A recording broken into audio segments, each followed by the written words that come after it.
College football 26 is here, and I want to talk about the good, the bad, and the ugly. I just want to give my honest thoughts on it.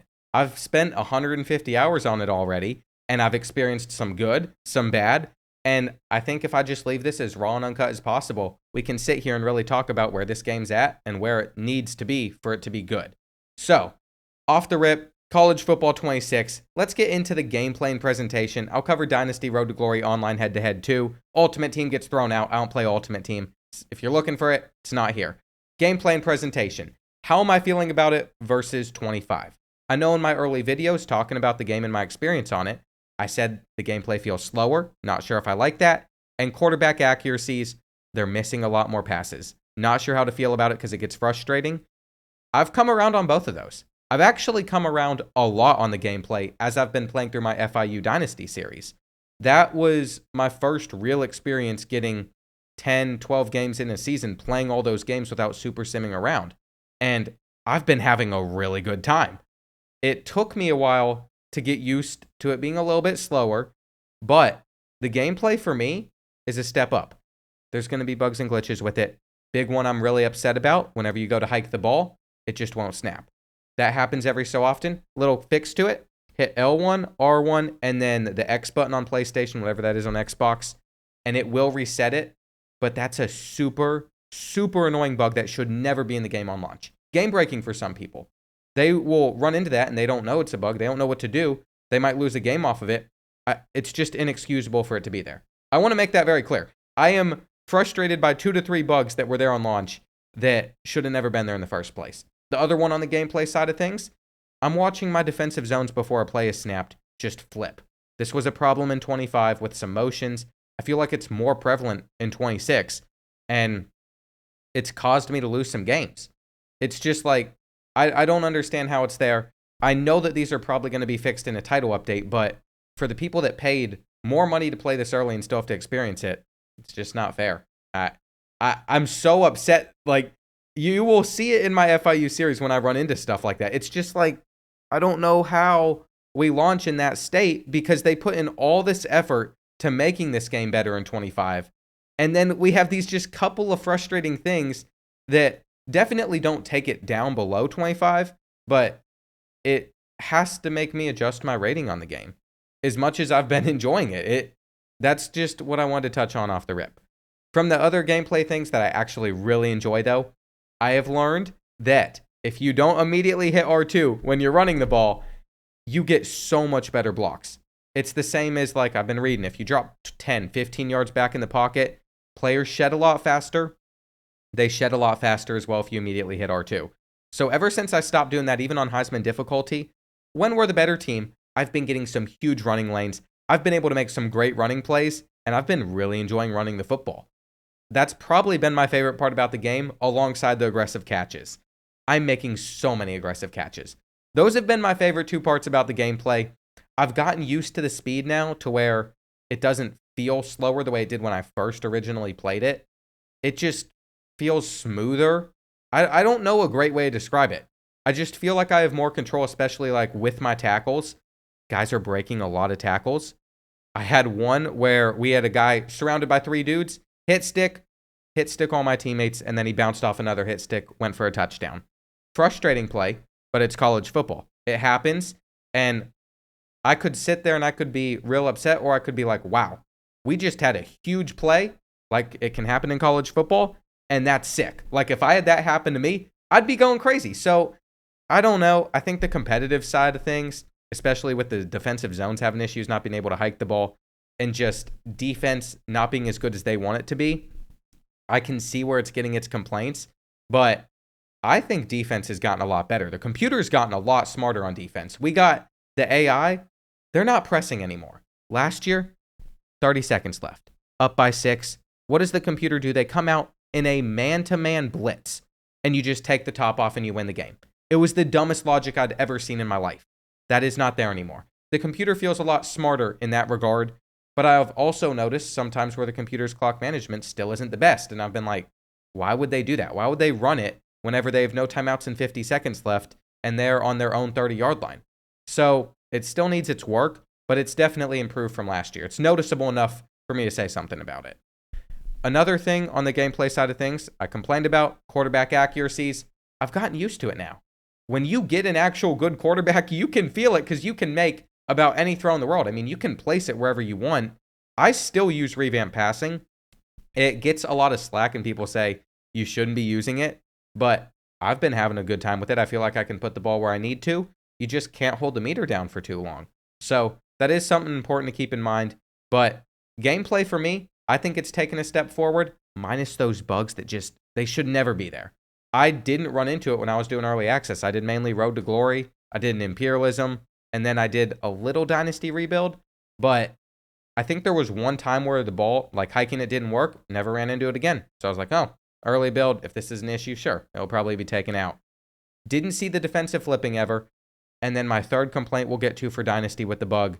It's just like, I just don't know how you launch with stuff that's so obvious like that.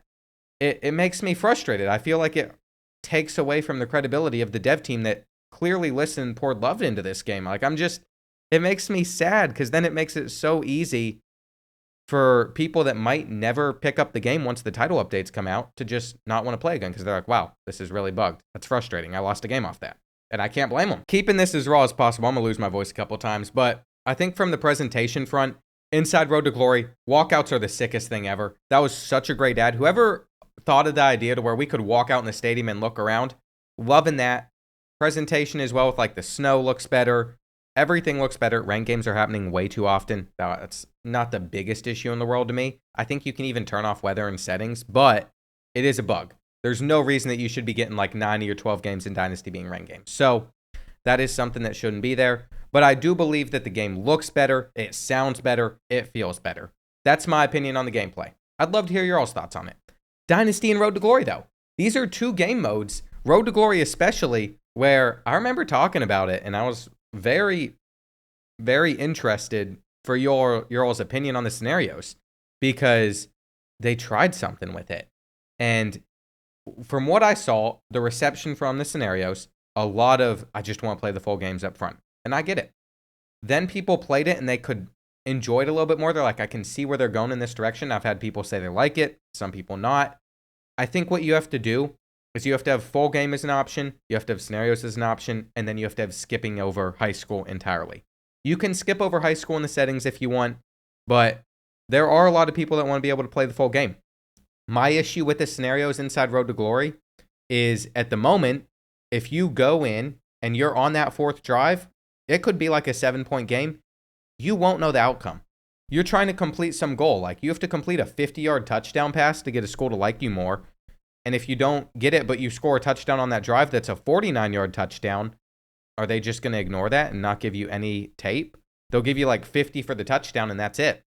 I don't like that part of it. And I don't like that in a tight game, you don't care about the score because you know you have 4 drives and nothing else matters. That's where scenarios have really lost me. I think it's nice for the replayability, like on your 3rd, 4th time going through Road to Glory, that you're not going to have to spend this long amount of time in high school. It's only about an hour or two. But there's just parts of it that having that full game would be nice. Being able to add in every team customizable through Team Builder instead of just the one you're playing with, I'd like to see that. I would like to see competing for a state championship. I think when you shrink it down to 5 games, it's just not enough time to accurately mimic rising and falling as a star athlete.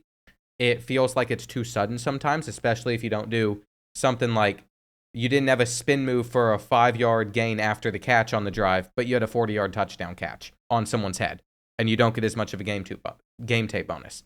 That's where I can see why the scenarios are getting some of the backlash. It's better than it was in 25. We at least have high school, but they tried something. I just don't know how it could ever work with just scenarios, unless I don't know. You got my opinion on it. On the college side of things, I think earning the scholarships, having all those different offers fluctuate, being able to see other players they're going after, everything on that front, very good. I love the Road to Glory sims in the background, and you can see all these schools changing over time and what they might prioritize. If they're having a 4-8 season, maybe you don't want to go there next year. Half their team can still transfer in the background as well. So that was a great ad for Road to Glory. I think it's a very underrated one that wasn't talked about enough. But on the college side, they came so close. There's certain parts, like they added NIL deals where you can get skill points. So there's a reason to actually build up your social presence. But then you don't get NIL deals in your last couple years, at least from my experience. So there was almost no point to it. Then you have all of these scenarios that pop up your first year or two. But after that, they kind of just go away. You don't get as many scenarios keeping you active. The wear and tear, I felt like if you're training, it shouldn't hit your wear and tear too hard. I trained a lot when I was on the bench, and then I lost a year off my career during my series. You all saw me talk about it. I couldn't play my senior year because I had no wear and tear health. It took steps in the right direction. The skill point upgrades being spaced out is definitely useful, but some of the archetypes, I don't know. It's just not, it's like where Dynasty was last year for me, where it feels like it's getting closer, but it still needs another year of work. That's where I see Road to Glory at the moment. Had a good time in it. I've only played as a quarterback. I did a little high school as a wide receiver, but I haven't even gotten to college on that yet. I've seen complaints on the cornerback side of things. I wish there were more positions. I'll tell you that. I wish there were more. I don't know what the holdup on that is. My personal guess probably has something to do with Madden would also have to add it to Superstar mode so you could import it over. And there were a lot of things Madden wanted to work on this year. Maybe that wasn't it. I don't know. I have no idea what's up with that. But from a Road to Glory standpoint, it took a step forward. It's just, I don't think it is where you would want it to be yet. I enjoy it more than 14, though. I'll say that. I know it's going to be a surprise to you. I enjoy it more than 14. When you go back and you play some of these modes, they are very bare bones on those games as well. I hate to be the bearer of bad news, but they are. You have this nostalgia block. You go back and you actually experience it. 14, you could do a couple other positions. You could play through the full high school season. High school was so boring there. It was so easy. And then once you got to college, you just didn't do much. You played the same practice drill over and over and over. The upgrade system wasn't as good. I enjoy having the abilities. I enjoy having these different stances that you can have more customization on. Some of the drip in college football revamped was a little bit better. We can talk about equipment too. I've already done the hashtag and stuff. I agree. There should be more equipment. But was it the priority for this year? Probably not. And can I be upset about that? Probably not. Because I think there were a lot of things that they needed to work on. And maybe that just didn't get the attention. This is just going to be a very real conversation. We go over to Dynasty now. The quality of life upgrades. You take Dynasty from 25, throw it against 26, they're not even close. And I have seen people upset about the transfer portal. You have sliders to adjust it. I love how the transfer portal works. You got players that are transferring out of these small schools once they get up to 88, 90 overalls because of playing time. They might start every snap. Guess what? They want playing time at a bigger school. I'm not really upset whenever players transfer out, no matter what the deal breaker is, because that's the nature of college football now. I didn't like that last year. The better I performed on the field, no one would leave.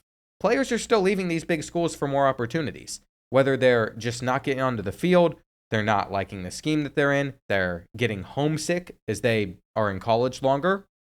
That all happens. I love the dynamic deal breakers. That was the best ad they could have possibly had for making Dynasty more replayability, whatever.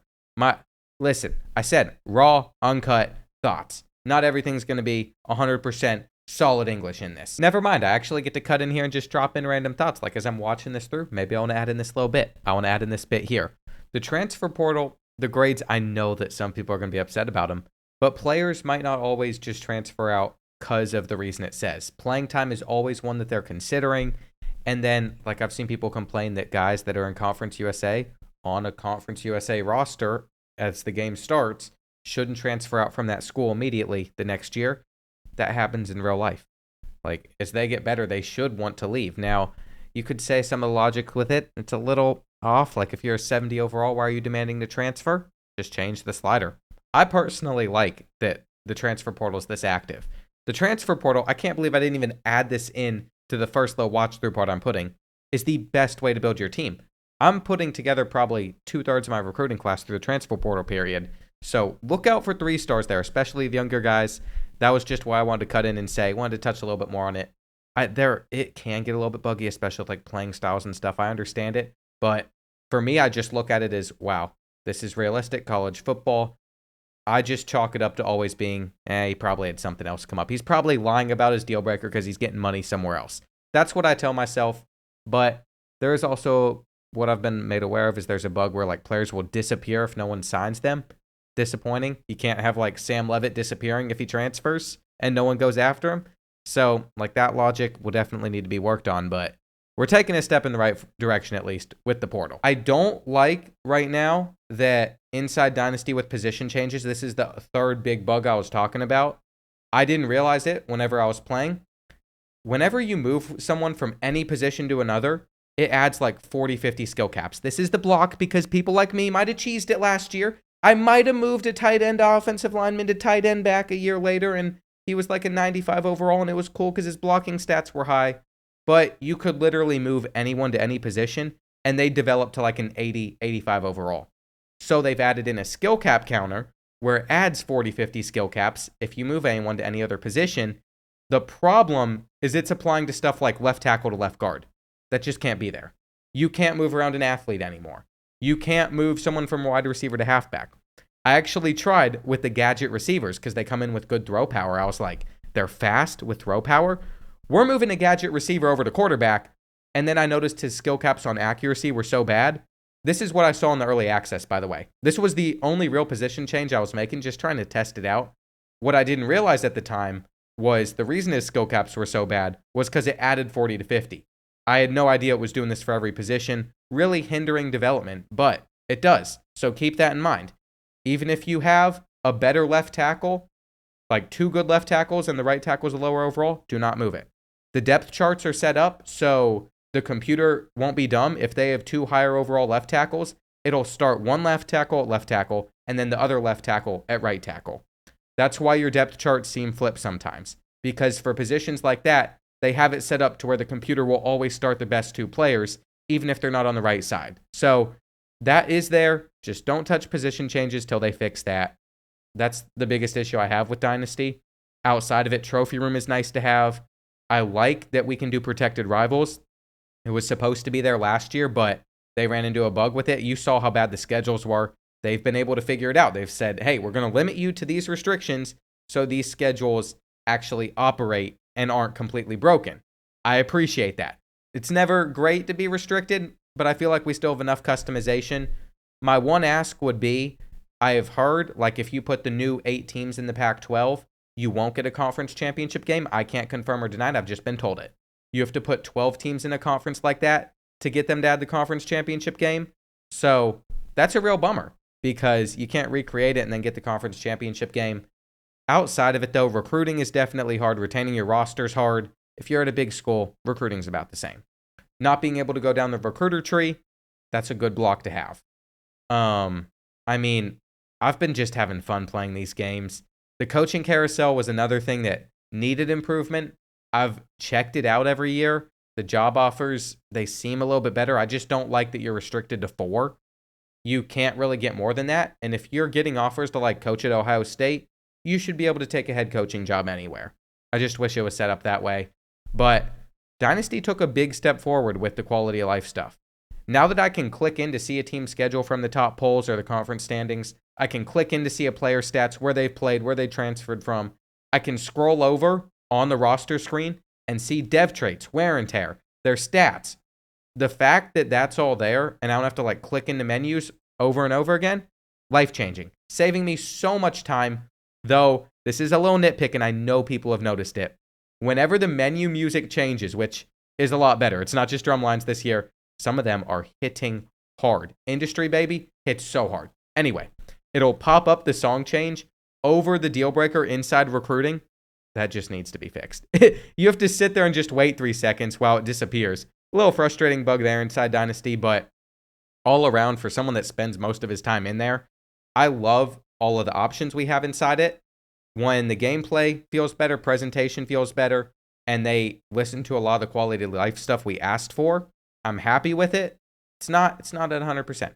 This is the second year of the game. It's going to take them years before we're probably sitting there like, wow, this is incredible. You only have so much time.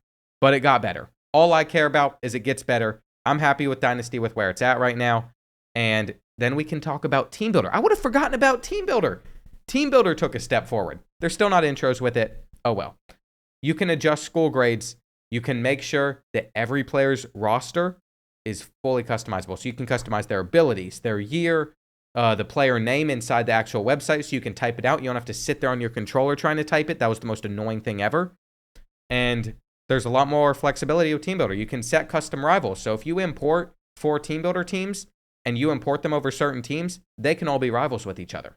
You just have to set it up a certain way. They added some generic stadiums. It took a step forward. Team Builder's not in beta anymore. The website, it's been down most of the times I've tried to use it, but I don't know what's up with that. It is smoother when it actually works, though. So if you want to check out Team Builder again, I'd highly recommend it. It gives you a lot of flexibility. I think the search got a little bit better on the game, too. It's still not great. The search was so bad last year, like it didn't even work. I seem to be able to search by a state and then search by a name inside that, and it'll help. But there's just not enough Team Builder teams up at the moment to really tell. So Team Builder took a step forward. Dynasty step forward. Road to Glory, not great. Not exactly where I'd love it. Probably like a 7 out of 10. I think that's what I told a dev I'd give it right now. But it took a step forward from where it was still. Gameplay, presentation, I'm enjoying it more. I mean, everything took a step forward. Even online head-to-head, in my opinion. I have to pop in here real quick because I noticed I somehow completely forgot to talk about this game mode. They didn't add too much, but what they did change was now there's a little bit better stat tracking so you can see your wins and losses. As you load into the game, you can see if your opponent's more of a runner or a passer. I appreciate that. The desyncs load into games have been ridiculous. I had way too many desyncs when I was trying to get the Platinum Trophy. But I've played through a full season. I won a championship, so that was fun. I do see a lot of complaints about the online play, though. So Stadium Pulse is one of those. I think you leave the Stadium Pulse in there. I like the feel that when you load in with a certain college team and you're stuck with their playbook, you're going to have to play half of these games on the road. It's a 12-game schedule now. I enjoy those aspects of it. I do wish there was a way for you to set your depth chart as you're going in. At least you can make the subs on the field this time around. That can help with it. And then the last thing that I've seen like just some complaints about whenever it comes to this online mode, it has been the defensive side of the ball, where I think playing against the computer's gotten a lot stronger defensively. I feel like the main issue with the difficulty is it's set to All-American as the default. So these guys that are really good at the game, for the guys that are on their defense that isn't being user controlled, they're playing on All-American difficulty, reacting at All-American speeds, and anybody that's decent is going to be able to shred that defense. Theoretically, I still can't. But I guess I might not fall under decent category. Anyway, I think if you get up to the higher divisions, does the difficulty change to Heisman when you load into the games? Maybe that could make it feel better. But to me, defense got stronger. I am having a lot less problem stopping people on this game than the last game. And that's playing some of my friends online. So I don't know if it's just me. I trust my defense. There's been a couple times where I'm like, why are we not picking that ball? Why are we not making a play on it? But overall, I feel like it might just come down to the difficulty, and if it's on Heisman, they play a lot smarter. Just my thoughts on it. I'd give online Road to the College Football Playoff a little bit of a bump up from last year, but I'm just not too versed in that space. We look back on some of these bugs in a couple months and they're not there anymore. That changes the rating, but I have to factor that in for my final rating and thoughts on this game. And where I will leave you is I think College Football 25 finished for me at a 7.5. So I'm putting College Football 26, 8.5 once these couple of bugs are fixed. It's an 8 for now. It's an 8 for now for me. I'd put NCAA Football 14 at a 7.5 to 8 as well. This base game probably 7 with the revamp mod, 8, 8.5. Because if you got like all the mods and you could adjust the playoffs and stuff, you had all the customization in the world. It was the best thing ever. Gameplay step back though. For me, this is the best college football game I've played in the last 5 years. Now, you could say at its time, maybe NCAA 06 was better at its time than what this is at its time. But this is the best college football game, in my opinion, that you could play at the moment. I don't care if you go back and you mod 06. You don't even have Super Sim. What are we doing? It's fun. Don't get me wrong. But I just see this as the best college football game we've ever had. Because you're not going to be able to beat the graphics and gameplay. I'm sorry. Even if you wish you had a little bit more customization, I'm just not feeling it. With all that being said, I'm just hoping they keep on applying pressure with these title updates, fixing everything we ask for next year, doing the same thing where they're looking at everything the community is asking for and continuing to address it. Love College Football 26. Excited for the future of the series. Very curious what your all thoughts are on it. Oh, one other little thing I want to add into this like midnight 1 a.m. little rant review I've gone on is I'm done apologizing for having fun playing a game. If I'm having a good time playing a game, which I am having with this game, I don't care what anyone else says about it. I'm having fun. I'm going to continue to enjoy having fun with it. Good night, boys. I hope this review is at least decent.